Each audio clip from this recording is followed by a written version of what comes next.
तो जैसा कि लास्ट एपिसोड में हमने देखा था कि यूशिन घायल हालत में एक टाउन में पहुंच चुका है, जहां पर रुआन नाम की बंदी ने उसकी जान बचाई। मगर वहां के प्रिंस को ये बात बिल्कुल भी अच्छी नहीं लगती, तो उसने यूशिन को खत्म करने की कोशिश की। हालांकि यूशिन को समय रहते होश आता है। उसने सबसे पहला तो प्रिंस और उसके सभी बंदों को खत्म कर दिया, जिसके बाद रुआन के फादर को वहाँ का राजा बनाकर वो शुआन को ढूंढने के लिए निकल पड़ा। और एक जंगल में उसे शुआन भी मिल जाती है, लेकिन उसकी बॉडी पर एक हेवनली सोर्ड का कब्जा था। और यूशिन को भी ये बात पता नहीं थी कि ये उसकी मास्टर शुआंग है। और अब शुआंग ने यूशिन को खत्म करने के लिए उस पर अटैक करना शुरू कर दिए थे।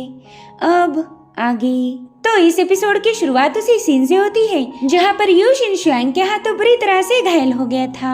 और तभी शुआंग उसके ऊपर एक और अटैक करने के लिए उसके पास पहुँच जाती है। उसने यूशिन पर अपनी सोर्ड से हमला कर दिया था, मगर यूशिन टाइशू केव को ओपन करते हुए उसके अटैक को काउंटर करने लगा। टाइशू केव के एक्टिवेट होते ही यूशिन के सामने एक शील्ड बन चुकी थी, जो कि शुआंग के अटैक को रोक लेती है। मगर थोड़ी देर में वो शील्ड ब्रेक हो चुकी थी, जो देखकर यूशिन तुरंत ही पीछे हटने लगा। साथ ही साथ उसने अपनी बॉडी पर टाइशू ड्रैगन आर्मर को एक्टिवेट किया था, लेकिन वो आर्मर भी शुआंग के अटैक को ज्यादा देर तक रोक नहीं पाया, जिसके चलते यूशिन काफी पीछे ढकेला जाता है। वो कई सारे पेड़ों को चीरते हुए घसीटते हुए जाकर एक जगह पर रुक जाता है। साथ ही साथ हम देख पाते कि यूशिन हेवनली सोर्ड के जरिए बुरी तरह से घायल हो चुका है। उसकी बॉडी से हेवनली सोर्ड की ऑरा रिलीज हो रही थी। यूशिन को भी समझ नहीं आ रहा था कि इतनी भयानक सोर्ड इस बंदी के पास आई कहाँ से। वैसे तो यूशिन के पास एंशिएंट सेक्रेड बॉडी थी, जिसके पास कमाल की हीलिंग पावर है, लेकिन ये पावर भी उस घाव को भर नहीं पाती। इनफैक्ट ये बॉडी तो उस जख्म के दर्द को भी सप्रेस नहीं कर पा रही थी, और इसी से यूशिन काफी ज्यादा हैरान हो गया। वहीं पर वो बंदी यूशिन को खत्म करने के लिए पूरी तरह से बेताब थी, इसलिए वो बड़े ही स्टाइल के साथ यूशिन की तरफ आगे बढ़ती है। और इन 2-4 मूव्स में यूशिन को इतना तो समझ आ चुका था कि वो इस बंदी का मुकाबला नहीं कर सकता। फिलहाल तो बिल्कुल नहीं, क्योंकि वो वांग मार्शस में ऑलरेडी घायल हो चुका था। इधर उस बंदी ने यूशिन पर अटैक कर दिया था, लेकिन तभी उसके माथे से एक डिवाइन ऑरा रिलीज होते हुए वहाँ पर कियोस कोल्ड्रन पहुँच गई। उसने शील्ड जैसे बीच में आकर उस बंदी के अटैक को काउंटर कर दिया था। साथ ही साथ उस कियोस कोल्ड्रन से निकलने वाली एनर्जी से काफी पीछे पुश हो जाती है। वहीं पर यूशिन तो अपनी कियोस कोल्ड्रन को देखकर बहुत ज्यादा खुश हो गया, क्योंकि वांग मार्शस में ये उससे लॉस्ट हो गई थी। लेकिन यूशिन के फॉर्म जिंगचेन ने उसे ढूंढ लिया। उसे लगता है कि अब कियोस कोल्ड्रन के साथ होने से वो इस बंदी का मुकाबला आसानी से कर पाएगा, इसलिए वो कहता है चलो अब तुमने मुझे काफी देर से डोमिनेट किया है, लेकिन अब अटैक करने की बारी मेरी होगी। जिसके बाद वो अपनी पावर्स को एक्टिवेट करते हुए कियोस की कोल्ड्रन को हवा में उठाने लगा। उसने इस कियोस कोल्ड्रन के साथ अपनी थंडर पावर को भी ऐड कर दिया था, ताकि उसका अटैक और ज्यादा खतरनाक हो जाए। दरअसल कियोस एनर्जी में अर्थ एंड हेवन को स्टेबलाइज करने की पावर है, और यही पावर यूशिन ने हासिल की थी। जिसके बाद वो अपनी पावर्स को एक्टिवेट करते हुए कियोस डिवाइन कोल्ड्रन को उस बंदी की तरफ रिलीज कर देता है। मगर वो बंदी तो बस उस कोल्ड्रन का अपने पास आने तक का वेट कर रही थी, और फिर उसने एक जबरदस्त स्लैश उस कोल्ड्रन पर रिलीज कर दिया, जो कि इतना ज्यादा भयानक था कि यूशिन की कोल्ड्रन पीछे हटने लगी। साथ ही साथ यूशिन भी घायल होकर नीचे पटक चुका था, और अब उसकी कियोस कोल्ड्रन भी आकर उसी के पास गिर जाती है। यूशिन अब जैसे तैसे उठते हुए सोचने लगा कि पता नहीं ये कौन सी सोर्ड है जिसके अटैक को मेरी कियोस कोल्ड्रन भी ब्लॉक नहीं कर सकती। मुझे तो अभी तक यही लगता था कि कियोस एनर्जी सबसे ज्यादा पावरफुल है, मगर इस सोर्ड ने मुझे गलत साबित कर दिया। जिसके बाद वो जैसे तैसे उठते हुए अपनी कोल्ड्रन को स्टोरेज बैग में रख देता है। वो बस उस बंदी को घूरे जा रहा था, और तभी वो अचानक से वहाँ से गायब होकर सीधा यूशिन के सामने अपीयर हो गई। वो अपनी सोर्ड यूशिन के आर पार करना चाहती थी, लेकिन समय रहते यूशिन पीछे हटने लगा। यूशिन को पता था कि थोड़ी देर में ये सोर्ड उसके आर पार धस जाएगी, मगर तभी वो देखता है कि उसका ट्रू फायर वाला अवतार फॉर्म बीच में आ चुका है, जिसके चलते वो सोर्ड यूशिन को छोड़कर उस अवतार फॉर्म में ही धस जाती है। इधर यूशिन भी पीछे होकर घुटनों पर आ गया था। ट्रू फायर का अवतार फॉर्म उससे कह रहा था कि मुझे माफ कर दीजिए, मैं आपको सेव नहीं कर पाया। और फिर यूशिन की आंखों के सामने उसका ट्रू फायर वाला अवतार फॉर्म डिस्ट्रॉय हो गया। इससे यूशिन उस बंदी पर काफी ज्यादा भड़क गया था। वहीं दूसरी तरफ हम यूशिन के टाओ फॉर्म जिंगचेन को देख पाते हैं, जो कि यूशिन ने उसे बताए हुए कामों को गिन रहा था। वो कहता है कि बॉस ने मुझे डिवाइन कोल्ड्रन ढूंढने का काम दिया था, जो कि मैंने पूरा कर लिया है। साथ ही साथ उन्होंने मुझे हेवनली कोर्ट की आर्मी को वापस से हिंग्यूसेक भेजने का ऑर्डर दिया था, जो कि मैंने ऑन टाइम पूरा किया है। मेरे ख्याल से अब तक वो लोग हिंग्यूसेक पहुंच गए होंगे। जिसके बाद वो वहाँ मौजूद मून होली लॉर्ड को बताने लगा कि देख लिया जाने मन में कोई भी काम अधूरा नहीं छोड़ता। मगर वो बंदी तो उसकी बातों पर जरा भी तवज्जो नहीं देती, उसे तो बस कुछ भी करके जिंगचेन से पीछा छुड़ाना था। इसलिए वो बड़ी ही तेजी से आगे जाने लगी, मगर जिंगचिन जाकर उसका रास्ता रोक लेता है। वो उसे शर्माते हुए कह रहा था कि मैं आपको बहुत ज्यादा पसंद करता हूँ। आपकी जैसी खूबसूरत लड़की तो मैंने जिंदगी में कभी नहीं देखी थी। सच बताओ तो उस चांद में भी दाग है, लेकिन तुम मेरी जाने मन बेदाग हो। तुम्हारे चेहरे का नूर मेरे दिल को चीर देता है। तो मेरी जान प्लीज इस आशिक को एक्सेप्ट कर लो। वहीं पर जिंगचिन की रोमांटिक बातें सुनकर टाइशो ड्रैगन को हंसी आने लगी। वो कहते कि यूशिन तो पहले ही काफी ज्यादा अजीब था और अब उसने अपने से भी 2 गुना ज्यादा अजीब फॉर्म को पैदा कर लिया। मैं बेट लगा के बता सकता हूँ कि आगे चलकर ये दोनों हमारा काफी ज्यादा दिमाग खराब करने वाले हैं। जिस पर लॉर्ड जोंग कहते हाँ तुम एकदम सही बोल रहे हो, यूशिन का अवतार फॉर्म तो उससे दुगना थरकी है। और उतने में जिंगचिन वहाँ पर आ जाता है। वो टाइशो ड्रैगन के कंधे पर हाथ रखते हुए खुद की तारीफों के पुल बांधने लगा। वो कहता है सीनियर पता है मैं 10,000 सालों में एक बार पैदा होने वाला जीनियस हूँ। अब मैं पैदा हो गया ना तो अब अगले 10,000 सालों तक मेरे जैसा जीनियस कोई भी पैदा नहीं होने वाला। इसलिए आप लोग मुझे अवतार फॉर्म जैसा तो बिल्कुल भी ट्रीट ना करें। मैं तो उस ट्रू फायर और हेवनली थंडर अवतार से 10 गुना ज्यादा अच्छा हूँ। वो दोनों बेवकूफ तो अभी तक अपनी कॉन्शियसनेस को भी अवेकन नहीं कर पाए। वो तो बस बॉस के आगे पीछे घूमकर उन्हें मास्टर मास्टर बोलते रहते हैं। अब वो यूशिन के दूसरे अवतार का मजाक उड़ा ही रहा था कि तभी उसे ब्लड की वोमिटिंग होने लगी। वो तो अब सीधा बेहोशी की हालत में नीचे गिरने लगता है, जो देखकर मून होली लॉर्ड काफी ज्यादा पैनिक हो गई। अभी सभी लोग जिंगचिन को बचाने के लिए निकल पड़ते हैं। वहीं दूसरी तरफ यूशिन बुरी तरह से घायल हो चुका था और यही वजह थी कि उसका अवतार जिंगचिन भी उधर इंजर्ड हो गया। यूशिन को काफी ज्यादा दुख होता है कि उसका ट्रू फायर वाला फॉर्म डिस्ट्रॉय हो गया। इधर शुआंग ने उस पर एक और अटैक कर दिया था और इस बार तो यूशिन को उसे काउंटर करने का जरा भी मौका नहीं मिलता। लेकिन तभी उसका सेलेस्टियल थंडर अवतार फॉर्म बीच में आ जाता है। उसने यूशिन को पीछे पुश करते हुए शुआंग के अटैक का मुकाबला करना शुरू कर दिया। इस अवतार की बॉडी प्योर थंडर से बनी हुई थी तो काफी अच्छे से हेवनली सोर्ड को काउंटर करता है, मगर वो जानता था कि वो भी ज्यादा देर तक इसे रोक नहीं पाएगा। इसलिए वो यूशिन से कहता है मास्टर प्लीज आप यहाँ से भाग जाओ, मैं इसे और होल्ड नहीं कर पाऊंगा। यूशिन तो ये देखकर काफी ज्यादा मायूस हो गया था, मगर वो चाहकर भी अपने अवतार को बचा नहीं सकता, इसलिए वो तुरंत ही वहाँ से दूर हट गया। और मीनवाइल शुआंग ने सेलेस्टियल थंडर के अवतार को भी ब्लास्ट कर दिया था, जिससे उस पूरे जंगल में थंडर पावर रिलीज होने लगी। साथ ही साथ यूशिन भी अब और ज्यादा कमजोर हो गया। उसके अवतार डिस्ट्रॉय होने की वजह से वो घायल होता जा रहा था। इस मोमेंट पर यूशिन सोचता है कि मेरे अवतार फॉर्म ने मुझे बचाने के लिए खुद को सैक्रिफाइस कर दिया, तो मैं उनकी इस कुर्बानी को जाया नहीं होने दे सकता। मुझे कुछ भी करके यहाँ से बच के निकलना ही होगा। वहीं दूसरी तरफ जिंगचिन की हालत भी काफी ज्यादा खराब थी। मून होली लॉर्ड उससे पूछती कि तुम ठीक तो हो ना, तुम्हें ये अचानक से क्या हो गया था? जिस पर जिंगचिन कह रहा था शायद मेरी बॉस की जान खतरे में है, और उतने में ही वो भी बेहोश हो गया। वहीं पर यूशिन उस जंगल से दूर एक रेगिस्तानी इलाके में पहुंच चुका था और शुआंग भी उसे खत्म करने के लिए उसका पीछा कर रही थी। और ये सब देखकर लॉर्ड टियान को भी टेंशन आने लगा। वो होली लॉर्ड से कहने लगे कि मुझे नहीं लगता यूशिन आज इस सोर्ड से बच पाएगा।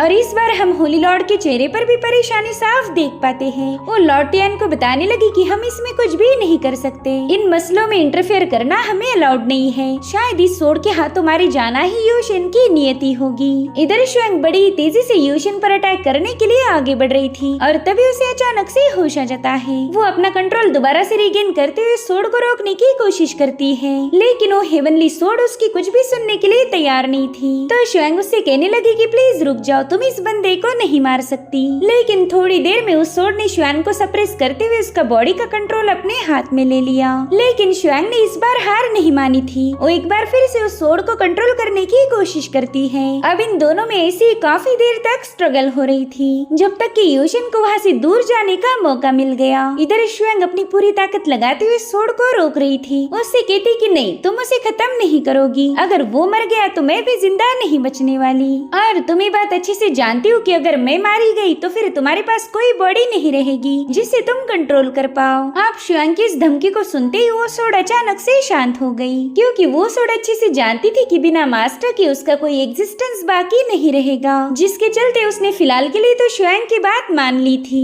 शुआंग कह रही थी कि मैं काफी ज्यादा थक चुकी हूँ, अब मैं अपने हिंग्यू सेक्ट वापस जाना चाहूंगी। जिसके बाद हम एक और एंशिएंट फॉर्म को देख पाते हैं। वो कह रहा था कि अचानक से हेवनली सोर्ड की ऑरा वेनिश हो चुकी है। पता नहीं मैं उसे फॉलो करते हुए ये कहाँ पहुँच गया। मुझे तो अब अपना नाम भी याद नहीं, लेकिन मैं बस इतना जानता हूँ कि सभी रॉन्स को प्रोटेक्ट करना ही मेरा फर्ज है। वहीं दूसरी तरफ यूशिन घायल हालत में नीचे पटक चुका था। हेवनली सोर्ड की ऑरा उसकी बॉडी को धीरे धीरे खत्म कर रही थी, लेकिन यूशिन को फिलहाल बस उसी बंदी का टेंशन था और तभी उसे शुआंग का विजन नजर आने लगा। वो बड़ी ही तेजी से उस पर अटैक करने के लिए पहुंच चुकी थी। तो यूशिन भी अपनी ड्रैगन सोर्ड को समन करते हुए उसके साथ फाइट करना शुरू कर देता है।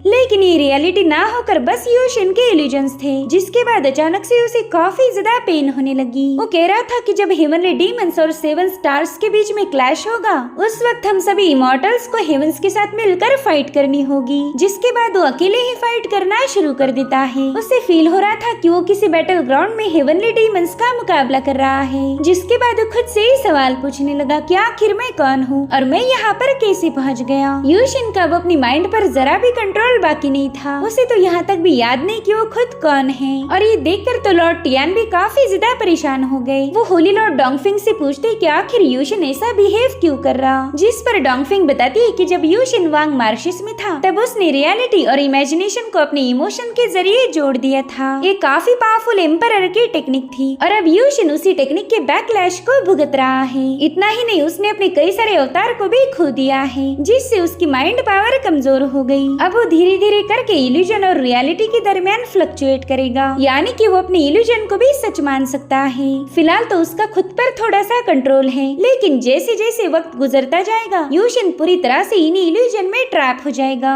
और फिर इस बैकलैश के आखिरी स्टेज में वो बस एक जिंदा लाश बन जाएगा, जिसे रियलिटी और इल्यूजन से कोई लेना देना नहीं रहेगा। अब यूशिन अपनी इसी कमजोरी की हालत में एक विलेज में पहुंच जाता है। ये विलेज नानजाओ सिटी के बॉर्डर पर मौजूद था और यूशिन देखता है कि सिपाहियों ने इस पूरे विलेज को बर्न डाउन किया है। साथ ही साथ वो सिपाही यहाँ के एक भी बंदे को जिंदा नहीं छोड़ना चाहते थे। वो बड़े ही ब्रूटली यहाँ के लोगों को मार रहे थे। दरअसल इस सिपाही टूनो कंट्री से बिलोंग करते हैं। वहीं पर हम एक बंदी को देख पाते हैं जो कि अपनी बच्ची को बचा के वहाँ से भाग रही थी। वेल, इस बच्ची का नाम है रोशी। वो तो ये सारी तबाही देखकर काफी ज्यादा रो रही थी, लेकिन उसकी माँ उसे समझाती है कि मैं तुम्हें जरूर से प्रोटेक्ट करूंगी और उतने में उसकी पीठ पर एरोस से अटैक हो गए। लेकिन वो बंदी अपनी बच्ची को बचाने के लिए वैसी घायल हालत में भागने लगी, मगर इस बार उन सिपाहियों ने उस पर ढेर सारे एरोस से अटैक कर दिया था, जिसके चलते वो घायल होकर नीचे गिर गई। उसे पता था कि अब वो रोशी को बचा नहीं पाएगी, इसलिए वो कहती मेरी बच्ची तुम यहाँ से जल्दी से भाग निकलो।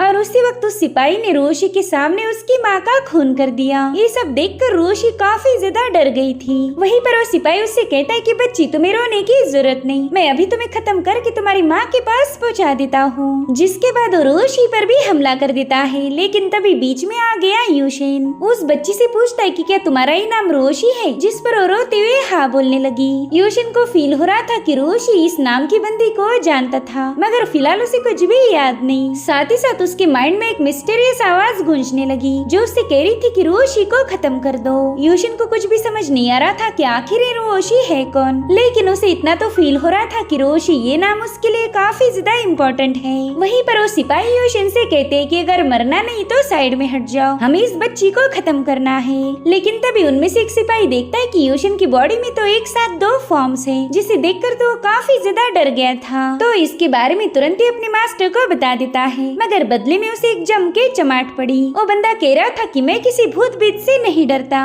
और रही बात इसकी तो एक मामूली सा कल्टीवेटर है जिसे मैं 1 सेकंड में निपटा सकता हूँ। यहाँ पर यूशिन का एटीट्यूड पूरी तरह से बदल गया था। वो कभी भी लोगों पर इतना गुस्सा नहीं होता, लेकिन आज इन लोगों की बातें सुनते ही उसे इरिटेट होने लगा। वो कह रहा था कि तुम काफी ज्यादा शोर मचाते हो, शायद अब मुझे तुम्हें खामोश करना पड़ेगा। और तभी वो बंदा उस पर हमला करने के लिए चला आता है, लेकिन उसी वक्त यूशिन की बॉडी से बहुत ही स्ट्रॉन्ग ऑरा रिलीज हो गई, जिसकी चपेट में आते ही वो लोग पल भर में मारे जा चुके थे। रोशी भी यूशिन के पावर्स देखकर काफी ज्यादा डर गई थी, और तभी यूशिन उससे पूछता है कि क्या तुम मेरे साथ चलोगी, मैं तुम्हें प्रोटेक्ट कर सकता हूँ। तो रोशी भी इसके लिए मान गई, क्योंकि वो जानती थी कि ये बंदा उसे नुकसान नहीं पहुंचाएगा। जिसके बाद हमें हिंग्यूसेक के जेड मेडन पिक का सीन दिखाया गया। वेल, ये वही जगह है जहाँ पर यूशिन रहा करता था, और अब एक लंबे अरसे के बाद शुआंग वहाँ पर आ चुकी है। वो कहती कि यूशिन तो फिलहाल नॉर्दर्न डाचू रीजन में है, तो फिर मैं वहाँ पर ना जाके यहाँ पर कैसे आ गई। दरअसल हेवनली सोड ही उसे हिंग्यूसेक लेकर आई थी,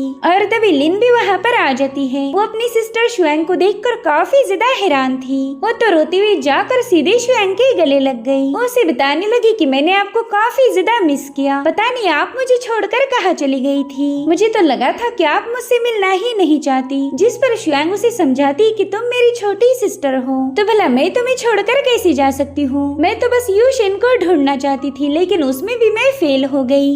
तो अब लिन शुआंग को यूशिन की सारी कहानी बता देती है कि शुआंग के एब्सेंस में यहाँ पर क्या क्या हुआ था। शुआंग को तो यकीन ही नहीं हो रहा था कि यूशिन ने डाजू रीजन को यूनाइट किया है। इनफैक्ट अब तो इस रीजन का होली लॉर्ड बन चुका था। मगर शुआंग कहती कि यूशिन के लिए जरा भी आसान नहीं हुआ होगा। मैं जानती हूँ उसने कई सारी मुश्किलों का सामना किया है। जिसके बाद वो लिन से पूछती कि क्या तुम मुझे बता सकती हो यूशिन फिलहाल कहाँ पर है। लेकिन लिन को उसके बारे में कोई आइडिया नहीं थी। वो कहने लगी कि यूशिन के अवतार फॉर्म जिंगचन ने हमें बताया था कि यूशिन की जान खतरे में है, जिसके चलते हेवनली कोर्ट के सभी लोग उसे ढूंढने के लिए निकल चुके हैं। तो शुआंग कहती ठीक है, मैं भी यूशिन को ही ढूंढने जा रही हूँ। लेकिन लिन उसे रोकने लगी। वो उससे कह रही थी कि मेरे ख्याल से आपने यहीं पर रुकना चाहिए, वरना इसी चक्कर में आप दोनों एक दूसरे को दोबारा से खो दोगे। जिस पर शुआंग मायूस होकर कहने लगी कि पता नहीं हम दोनों के साथ क्या होगा। मुझे तो डर लगता है कि मैं यूशिन से हमेशा के लिए बिछड़ जाऊंगी। और अब हमें सीधे 3 सालों बाद का सीन दिखाया गया, जहाँ पर यूशिन रोशी को लेकर नानजाओ की कैपिटल में भटक रहा था। इन 3 सालों में काफी ज्यादा बदल गया था। अब वहाँ पर हम टूनू कंट्री के एक मैसेंजर को देख पाते हैं, जो कि नानजाओ सिटी में पहुँच गया था। वो कह रहा था कि पूरी की पूरी नानजाओ सिटी कायर लोगों से भरी पड़ी है। यहाँ पर ऐसा एक भी बंदा नहीं जो कि बहादुर हो, और इसी की वजह से 3 सालों पहले हमारे साथ हार गए।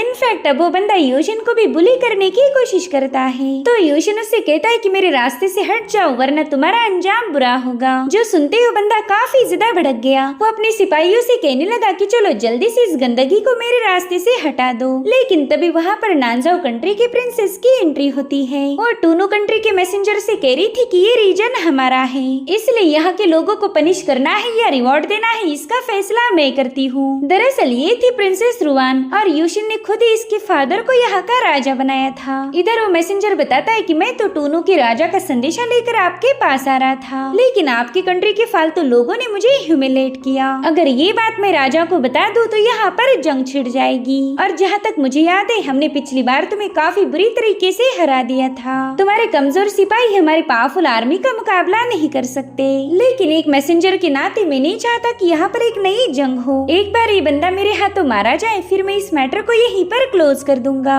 और उसी वक्त प्रिंसेस रुआन यूशिन को पहचान लेती है, तो उस मैसेंजर से कहने लगी कि नहीं, तुम इस बंदे को नहीं मार सकते। जो सुनकर वो कह रहा था कि शायद ये तुम्हारा कोई पुराना लवर होगा, इसलिए तो प्रिंसेस इस बंदे को बचाने की कोशिश कर रही है। लेकिन मुझे देखकर काफी ज्यादा अफसोस हुआ कि प्रिंसेस का लवर तो एक भिखारी निकला। खैर, मैं भी इतना बेरहम इंसान नहीं हूँ कि प्रिंसेस से उसका आशिक छीन लूं। वेल, मैं इस बंदे को जिंदा छोड़ने के लिए तैयार हूँ, लेकिन प्रिंसेस को ये बात माननी होगी कि ये उसका लवर है। लेकिन रुआन ने इसके लिए साफ साफ इनकार कर दिया। जिस पर वो बंदा कहते हैं ठीक है, फिर इसे जिंदा छोड़ने की कोई जरूरत नहीं। और अब वो अपनी सोर्ड लेकर सीधा यूशिन पर अटैक करने के लिए आगे बढ़ने लगा। लेकिन उसी वक्त रुआन बीच में आ जाती है। वो कह रही थी कि ये मेरा लवर नहीं बल्कि ये मेरा हस्बैंड है। जो सुनते ही उस बंदे ने शॉक होकर अपने अटैक को रोक लिया। और इसी के साथ एपिसोड यहीं पर एंड हो जाता है। Thank you so much for watching. Bye bye, take care.